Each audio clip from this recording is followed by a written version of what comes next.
Before we get into this show, question for you. Should the Detroit Lions look to acquire edge rusher Brian Burns from the Carolina Panthers? Y for yes and N for no. Let me know in the comments below. In today's show, we're going to go over the latest Lions news and rumors for you folks today. Free agency, the latest from what they're saying around here.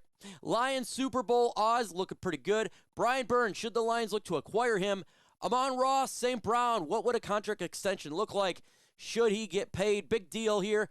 And mock draft review over Fan Nation's All Lions. I'm going to give you my thoughts on that bad boy. Let's go.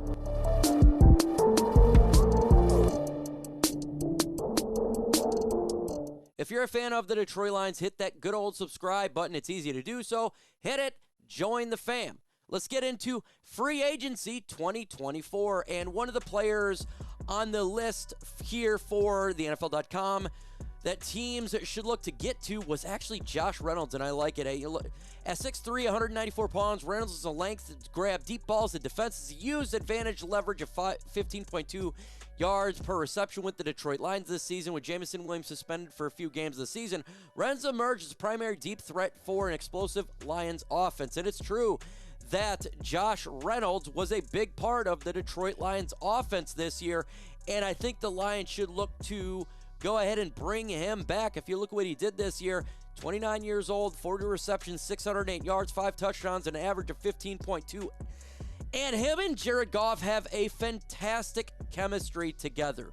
They do. They fit like a hand and glove. These guys know what they're doing on the field. They look at each other. They can get an idea. And I know, look, a lot of people have a bad taste in their mouth from the NFC Championship. Totally get it. I'm not going to argue with that. We all got a bad taste in our mouth. But what he has done for the Detroit Lions is good. He's still not bad at 29. And you're seeing other people and other teams looking at Josh Reynolds to bring him in. Why? Because he's a pretty good receiver. We're talking about a number 3 here. So I do agree with NFL.com having him as one of the players that teams should look at. And I do believe that the Detroit Lions should look to bring him back. So question for you, should the Lions bring back Josh Reynolds? Y for yes and N for no. Let me know your thoughts in the comments below. We're going to continue on here and talk about the Detroit Lions. Look at this franchise for being a good team for some time. And right now, for setting up in the future, Bucky Brooks has the Detroit Lions as the second best team in the NFL for the foreseeable future. We're talking about Super Bowl window. He has him as number 2. He says Dan Campbell has Detroit poised to take the next steps as title contender after guiding the Lions to the NFC Championship game in his 3rd season. Despite their epic meltdown in the Championship Sunday, the Lions are set to return an experienced, resilient squad in a collection of blue-chip playmakers. From Jared Goff to St. Brown to Sam Laporta to Jahmyr Gibbs, the ultra-physical offensive line led by Frank Ragnow, Penei Sewell, and Taylor Decker, the Lions offense can turn any game into a lopsided affair, blending fast break approach with smash mouth mentality and offensive coordinator Ben Johnson staying in and dial-up plays. Detroit's ready to seize control of the NFC as one of the best squads in the entire league. As defensive coordinator Aaron Glenn continues to build up his unit behind a collection of youngsters occupied in key roles, the Lions are poised to join the league's true heavyweights as a perennial contender. And I 110% believe in Bucky Brooks, as this team is going to be a damn good team for many years and the number 2 team to be a Super Bowl contender for that period of time. He has Kansas City's number 1, Detroit number 2, Ravens 3, Cowboys 4, 49ers 5, Cleveland Browns 6, and the Green Bay Packers 7 as teams to be good for many years have a nice long Super Bowl window. I can agree with all these. Green Bay's young, Cleveland Browns pretty good, San Francisco's been good, Dallas, they do melt down, but they do got a lot of good players on the team. Ravens are a real good team, and obviously Kansas City just continues to win Super Bowls, and that's just the facts of the matter.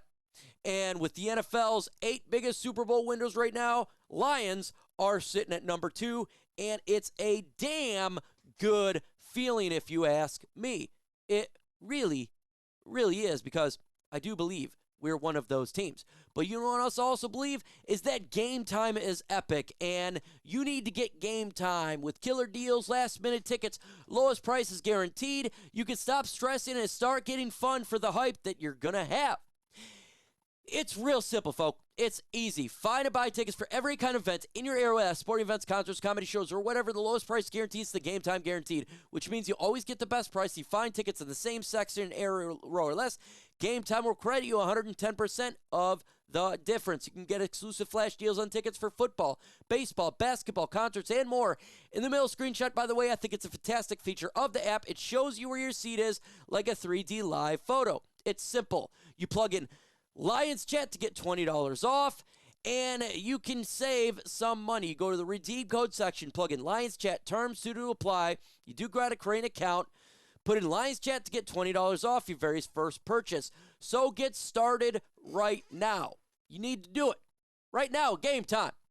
The information is going to be in the comment section and description of this video. If you're buying Lions tickets this year, make sure using Game Time. Game Time today, last minute tickets, lowest prices, guaranteed. And let's continue on with this video. We're going to be talking about here that should the Detroit Lions look to get Brian Burns? That's been on multiple articles, and I want to give you my thoughts on it right here. And when you think of Brian Burns, 25 years old, entering 2024, in my opinion, he's going to get franchise tagged by the Carolina Panther, but he is a hell of a good young pass rusher. And when you have young pass rushers, you need to make sure that you can kind of secure these guys. So before we continue on, question for you. Should the Detroit Lions look to acquire Brian Burns? Y for yes and N for no. Blow up the comment section with that right now.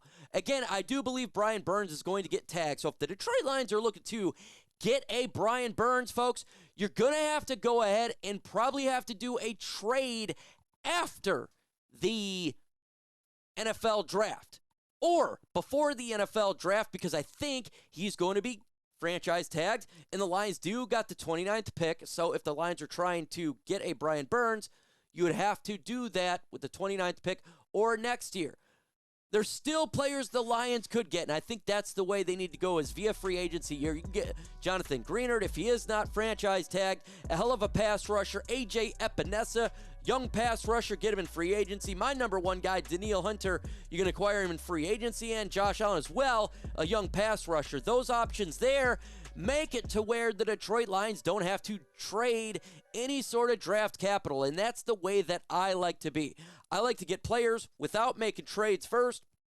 Keeping the players or keeping the draft picks is important for the Detroit Lions. So again, should the Detroit Lions look to trade for Brian Burns? Y for yes and N for no. Blow up the comment section right now.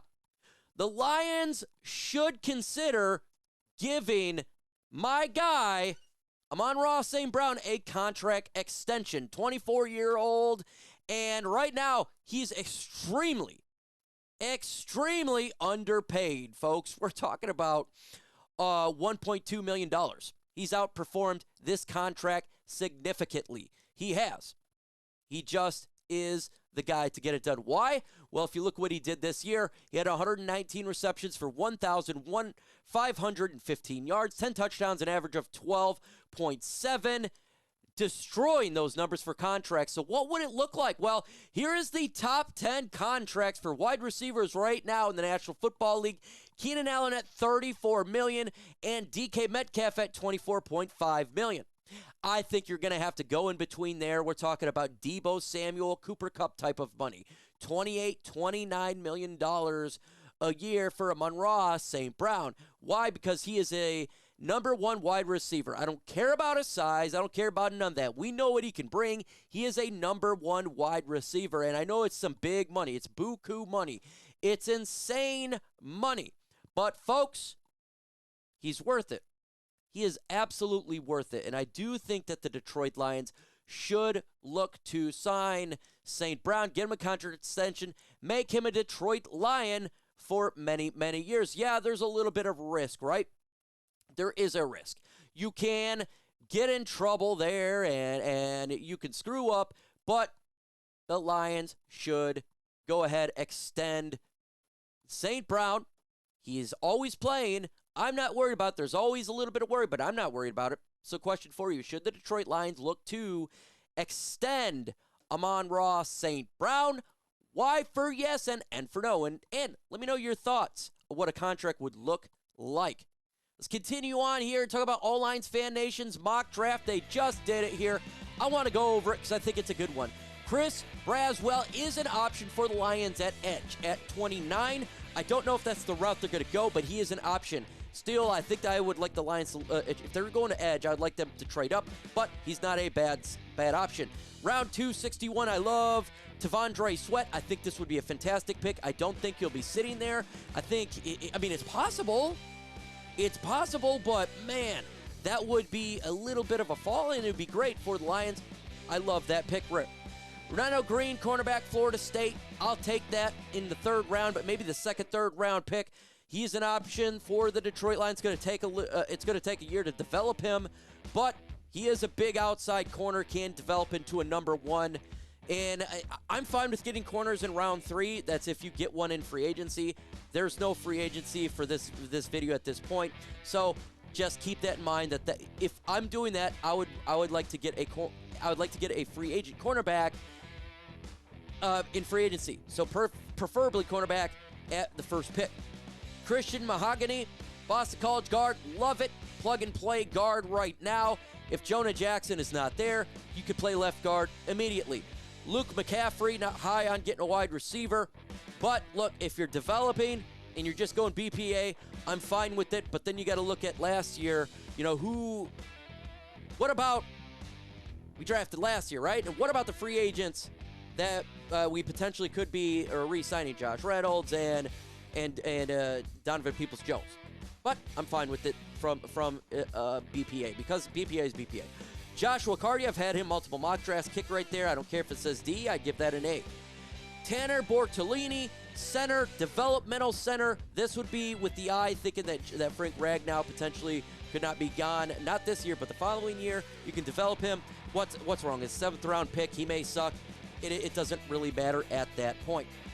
So, question for you. Grade this mock draft by All Lions Fan Nation, A, B, C, D, or F. Let me know in the comments below. We're dropping videos every day live for Thursday. Get ready for that. With this said, adios.